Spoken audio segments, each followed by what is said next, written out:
Mari kita masuk dalam doa. Bapa di dalam surga, terima kasih untuk sore hari ini, di mana kami boleh berkumpul bersama di tempat ini, di GPKDI Keluarga Allah, untuk kami sama-sama beribadah di dalam hadirat Allah pada sore hari ini. Kami mengucap syukur karena Engkau hadir di tengah-tengah kami. Kami mengucap syukur Bapa di dalam surga karena kami akan diberkati melalui ibadah pada sore hari ini. Urapi kami masing-masing dengan pengurapan kuasa Roh-Mu yang kudus, khususnya hamba-Mu yang akan menyampaikan firman Tuhan. Biarlah Tuhan, semua yang disampaikan oleh hamba-Mu ini semata-mata adalah firman Tuhan yang murni. Tolong kami untuk bisa menerima berkat Tuhan melalui firman Tuhan ini. Di dalam nama Tuhan Yesus kami berdoa dan mengucap syukur. Haleluya. Amin. Puji Tuhan. Puji Tuhan. Pada sore hari ini, sebelumnya saya mau minta maaf dulu kepada Pak Pendeta Buce karena saya tidak bisa hadir pada waktu Natal di GPKDI Keluarga Allah, karena saya harus hadir di Gereja Nazaret Pentakosta ya. Gereja Nazaret Pentakosta yang sebelumnya terlebih dahulu sudah memang janjian untuk hadir di sana, dan kami akhirnya hadir di sana. Tapi saya percaya itu semua tidak mengurangi akan keluar biasaan Natal yang teralami oleh keluarga Allah di tempat ini. Dan saya pakai alat ini untuk rekaman karena setiap khotbah saya selalu direkam. Kita akan meninggalkan bulan Natal, bulan yang biasa orang merayakan Natal. Dan kita akan masuk kepada bulan tahun baru, tahun yang baru, yang kita belum tahu seperti apa tahun itu, dan kita tidak tahu akan kemana dan apa yang akan terjadi pada diri kita masing-masing di dalam tahun 2020. Tentu kita mengharapkan yang baik, tentu kita mengharapkan hal-hal yang menurut pikiran kita baik. Tapi kita tidak tahu bagaimana apa yang harus atau akan terjadi. Oleh sebab itu, saya mau mengajak kita semua untuk belajar dari orang pertama yang mengalami Natal, yang mengalami berita Natal, yang mengalami tentang kelahiran Tuhan Yesus. Orang itu adalah Maria. Mari saya ajak kita membuka Lukas pasal 1. Lukas 1 ayat 26. Lukas 1 ayat 26. Dalam bulan yang ke-6, Allah menyuruh malaikat Gabriel pergi ke sebuah kota di Galilea bernama Nazaret, kepada seorang perawan yang bertunangan dengan seorang bernama Yusuf dari keluarga Daud. Nama perawan itu Maria. Saya yakin pada zaman itu banyak sekali perempuan-perempuan yang mungkin baik juga, cantik juga, istimewa juga. Tetapi mengapa Maria yang terpilih untuk menjadi ibu Yesus? Apakah Allah menutup mata terus mengambil lembar undian lalu yang keluar nama Maria? Apakah seperti itu? Ternyata tidak. Dengan spesifik Gabriel menuju kepada tempat yang bernama Nazaret. Secara spesifik Gabriel mencari orang yang bertunangan dengan Yusuf dari keluarga Daud, dan secara spesifik Gabriel mencari Maria. Jadi Maria itu secara khusus spesifik dipilih oleh Allah. Bukan secara sembarangan, bukan secara untung-untungan, bukan karena tidak sengaja, tetapi secara sengaja. Dan kalau kita lihat di sini, sebetulnya kita semua, masing-masing kita adalah orang-orang yang secara spesifik dipilih oleh Allah untuk menjadi seseorang yang berperan di dalam kehidupan kita. Kalau saya ajak kita membaca dari Mazmur 139 ayat 16. Mazmur 139 ayat 16 mengatakan begini. Matamu melihat selagi aku bakal anak, dan dalam kitabmu semuanya tertulis. Hari-hari yang akan dibentuk sebelum ada satu pun daripadanya. Jadi ketika kita masih bakal anak, sesungguhnya Tuhan sudah punya rencana yang spesifik untuk kita masing-masing. Sama seperti ketika Tuhan mempunyai rencana untuk Maria. Jadi saya yakin ketika Maria masih belum benar-benar menjadi bayi di dalam kandungan ibunya, Maria ini sudah dipilih oleh Tuhan. Dan Allah sendiri yang menentukan bahwa kelak Maria lah yang akan melahirkan Mesias yang ditunggu-tunggu itu. Yang akan melahirkan Tuhan Yesus Kristus yang menjadi juru selamat dunia dan akan menyelamatkan semua orang yang percaya kepadanya. Jadi ini adalah hal yang sangat istimewa yang boleh kita kenali. Bukan hanya Maria yang secara khusus dipilih oleh Allah, tetapi sesungguhnya saudara dan saya, kita semua. Tapi sayangnya kita seringkali tidak mengenali apa yang Allah rencanakan dalam kehidupan kita. Apa yang Allah sudah arahkan kehidupan kita ini. Maria juga tidak tahu bahwa dia akan menjadi ibu dari Yesus Kristus juru selamat. Sampai pada saat Gabriel datang, sampai pada saat firman Tuhan datang. Kepada kita juga seringkali firman Tuhan datang. Firman Tuhan mungkin tidak datang kepada kita melalui Gabriel, melalui malaikat. Tapi melalui firman Tuhan yang kita baca, yang kita dengar. Firman Tuhan datang, tapi seringkali kita tidak peka. Atau kadang-kadang tidak peduli. Dan tidak mau tahu tentang apa rencana Tuhan dalam kehidupan kita. Perlu sekali kita tuh mengetahui apa sesungguhnya rencana Tuhan dalam kehidupan kita. Sehingga kita akan masuk dalam rencana Tuhan itu dan menjadi seseorang yang luar biasa, bukan di hadapan manusia, tapi di hadapan Tuhan. Pada waktu itu Maria melahirkan Tuhan Yesus dan Maria bukan menjadi orang yang terkenal. Sampai pada saat Tuhan Yesus berusia 30 tahun dan mulai pelayanan, tidak ada seorang pun mengenal Maria kecuali teman-temannya sendiri. Dan tidak ada seorang pun yang menganggap Maria istimewa. Sampai pada kita, gereja Tuhan, yang saat ini belajar firman Tuhan, baru kita kagum kepada pribadi Maria. Tapi ketika kita mau dipersiapkan oleh Tuhan sejak dulu dan mau masuk ke dalam rencana Tuhan, maka kita menjadi seperti Maria. Kita berperan menjadi peran yang penting di dalam rencana Allah yang luar biasa. Lalu dikatakan pada Lukas 1 ayat 28 dan 29. Dikatakan begini. Lukas 1 ayat 28 dan 29. Ketika malaikat itu masuk ke rumah Maria, ia berkata, "Salam, hai engkau yang dikaruniai. Tuhan menyertai engkau." Maria terkejut mendengar perkataan itu. Lalu bertanya di dalam hatinya, apakah arti salam itu? Seringkali reaksi manusia itu seperti reaksi Maria ini. Reaksi Maria sangat manusiawi, yaitu terkejut dan tidak mengerti. Kalau pada saat ini ada malaikat datang di tengah-tengah kita, Gabriel datang di tengah-tengah kita, walaupun kita banyakkan begini dan malaikat Tuhan cuma satu, saya yakin kita terkejut. Saya yakin. Apalagi kalau Maria saat itu sedang sendirian.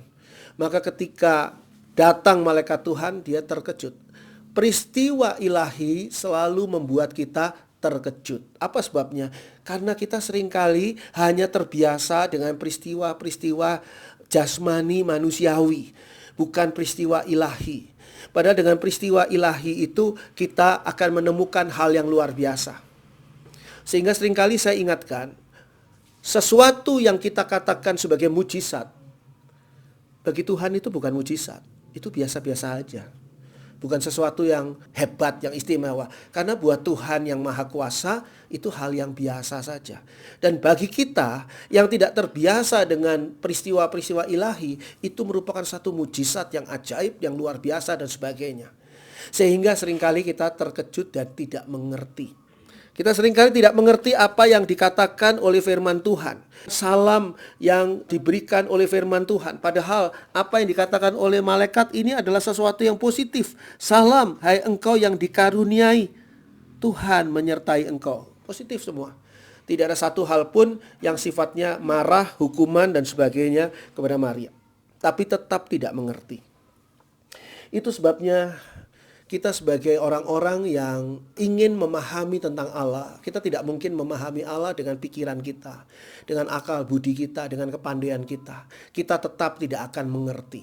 Kita baru bisa memahami Allah, memahami firman Allah ketika kita dapat pimpinan Roh Kudus. Kita sangat membutuhkan Roh Kudus untuk bisa membukakan sisi-sisi pikiran kita yang sehubungan dengan yang bersifat ilahi, yang bersifat ajaib dan luar biasa yang datangnya dari Allah.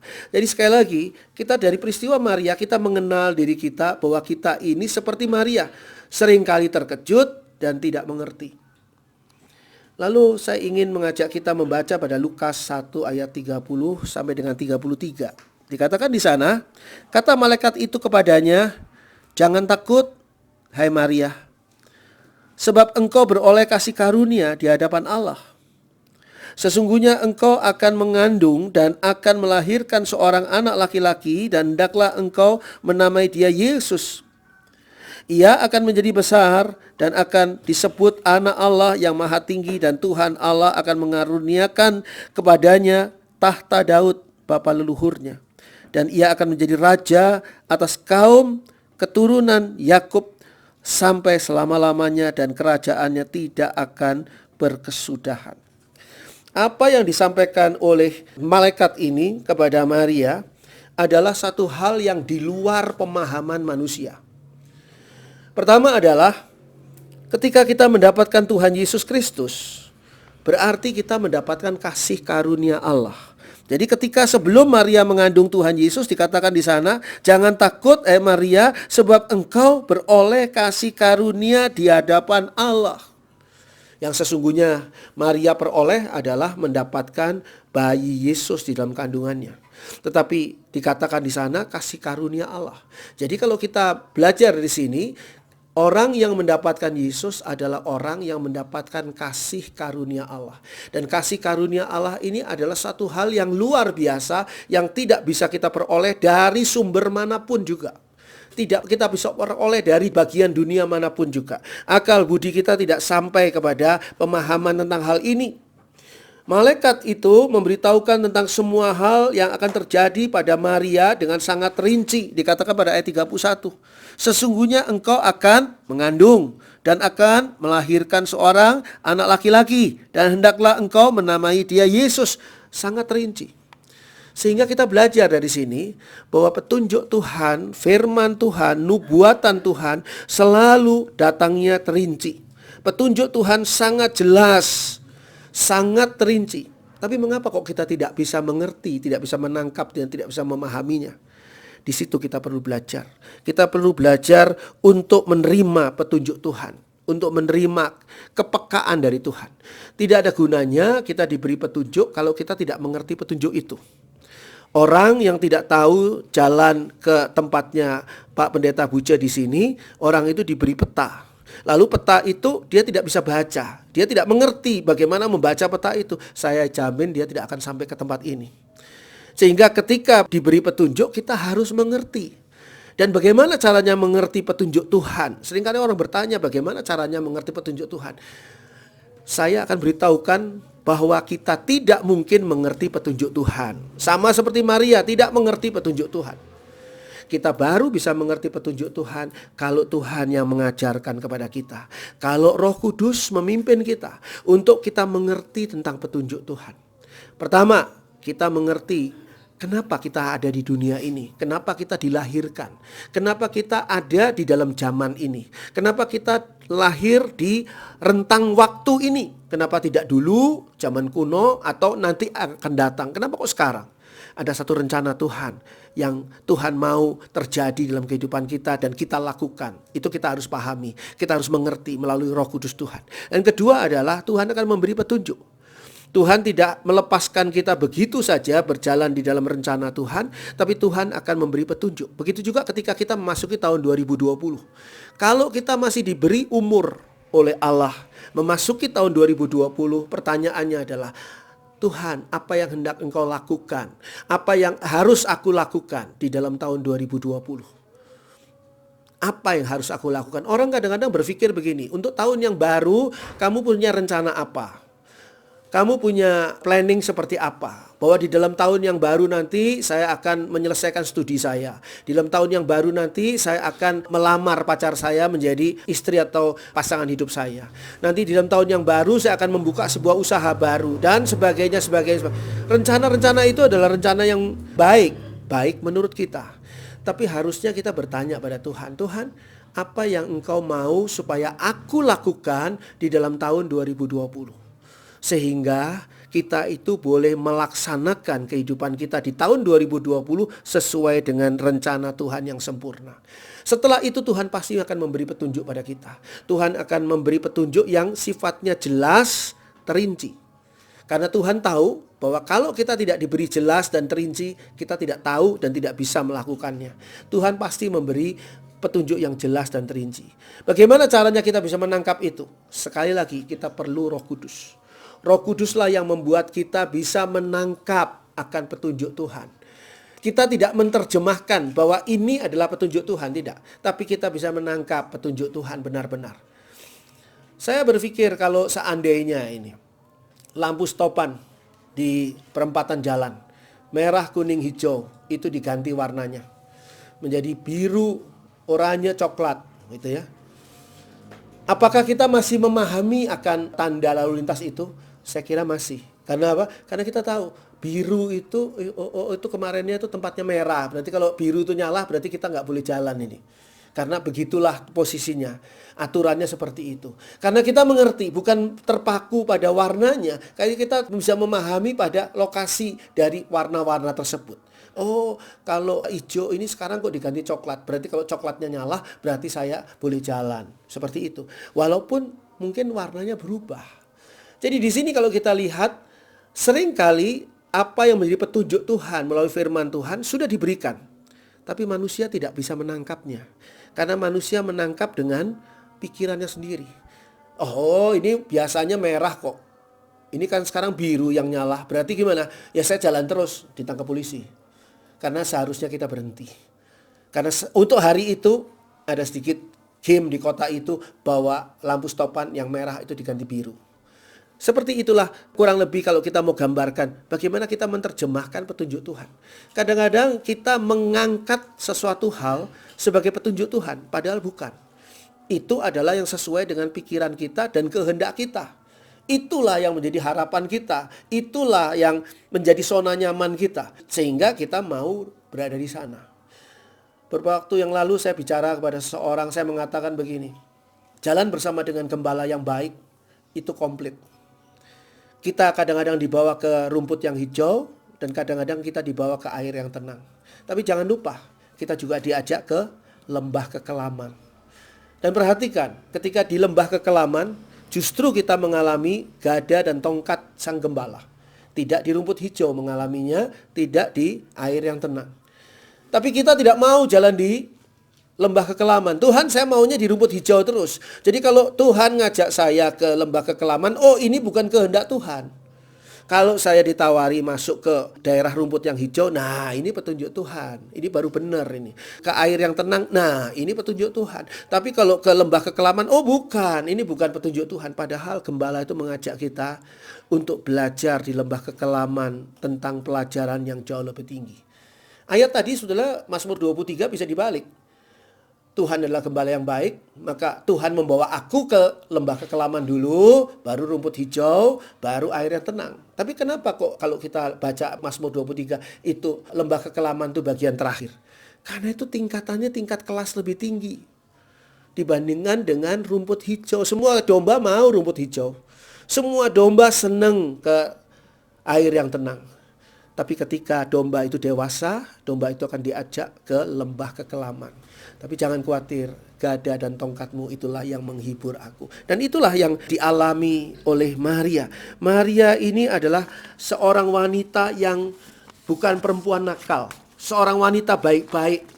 Maria ini adalah seorang wanita yang hidupnya itu benar di hadapan Tuhan. Sehingga dia akan sangat terpukul ketika dia harus mengandung.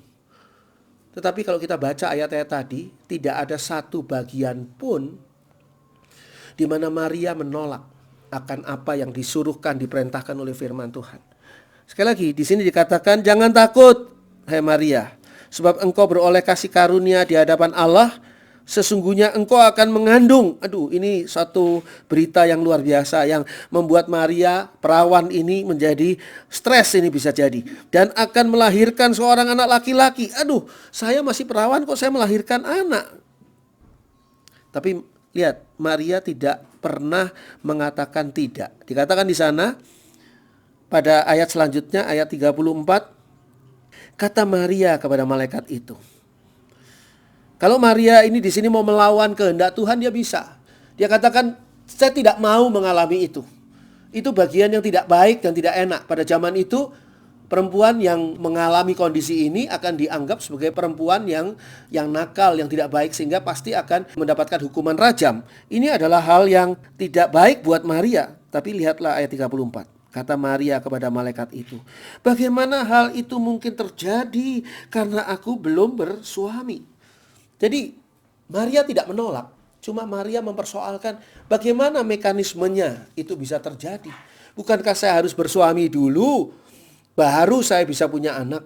Maria memakai logikanya sendiri, logika manusia. Seringkali ketika kita mendapat petunjuk Tuhan untuk memasuki tahun 2020, kita belum apa-apa sudah memakai logika kita sendiri. Loh, ini bagaimana bisa seperti ini? Bagaimana bisa berkemenangan menghadapi masalah yang jelas sudah di depan mata? Kita pakai logika kita sendiri. Seperti Maria, bagaimana saya bisa melahirkan anak? Saya belum bersuami. Itu persoalan yang real. Itu adalah pertanyaan Maria yang masuk akal, menunjukkan bahwa Maria sadar penuh. Tidak ketika diberitakan oleh malaikat terus Maria mengatakan haleluya, amin, saya mau. Tidak seperti itu.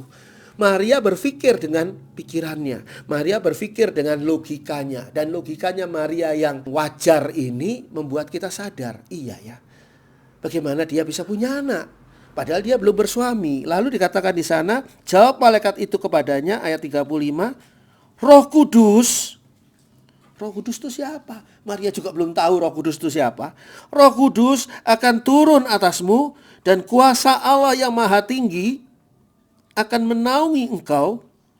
Gimana sih kuasa Allah yang Maha Tinggi? Allah yang Maha Tinggi mungkin Maria tahu, tapi bagaimana kuasa Allah menaungi Maria? Bingung Maria. Ini semua adalah bukan hal yang biasa dialaminya dan pernah dialaminya. Dia tidak pernah berhubungan dengan Roh Kudus ini, dengan kuasa Allah. Sebab itu anak yang akan kau lahirkan itu akan disebut kudus, anak Allah. Itulah sebabnya maka anak yang akan kau lahirkan itu istimewa. Karena nanti ini benihnya dari Roh Kudus, bukan dari manusia, tetapi dari kuasa Allah yang Maha Tinggi. Tetap Maria nggak ngerti. Saya yakin Maria tetap nggak ngerti karena ini adalah hal yang sulit. Bagaimana sih benih dari Allah? Bagaimana ini bisa terjadi? Bagaimana benih dari Allah yang tidak kelihatan, Allah yang adalah Roh itu nanti berwujud seorang bayi yang lahir dari Maria? Semuanya ini adalah hal yang tidak bisa dipahami. Lalu Tuhan itu luar biasa baiknya. Tuhan melalui Gabriel memberi jembatan pengertian. Jembatan pengertian itu ada di sini.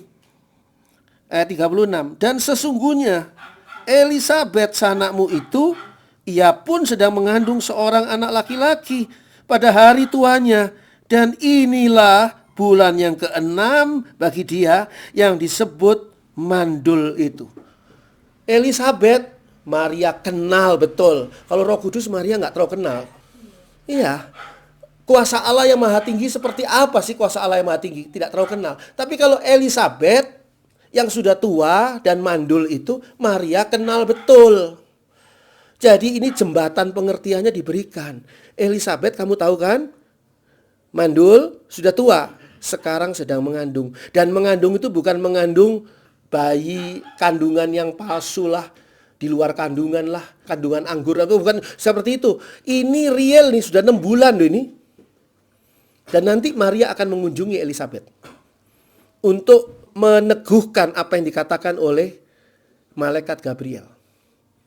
Tuhan menolong kita untuk menjembatani ketidakmampuan kita di dalam memahami apa yang menjadi pikiran Tuhan yang begitu luar biasa. Kalau kita tidak nolak, Seperti Maria. Maria tidak nolak, Maria mau. Maria tidak nolak sama sekali walaupun dia tidak mengerti. Walaupun kita tidak mengerti tahun 2020 akan terjadi apa. Tapi kita tidak nolak karena kita tahu kita disertai oleh Allah. Allah nanti yang akan menolong kita untuk memahami rencana Allah bagi kehidupan kita di tahun 2020. Lalu malaikat Tuhan mengatakan hal yang sangat penting yang di luar nalar manusia, yang tidak ada di dalam dimensi manusia. Ayat 37. Sebab bagi Allah tidak ada yang mustahil. Bagi kita manusia, mustahil itu banyak. Mustahil itu banyak. Banyak perkara tidak bisa kita lakukan. Tapi bagi Allah yang berdimensi yang berbeda dengan kita, dengan kuasa Allah yang luar biasa, dikatakan tidak ada yang mustahil. Ini pun sulit dipahami. Apa sih artinya tidak ada yang mustahil? Berarti segala sesuatu bisa dilakukan oleh Allah.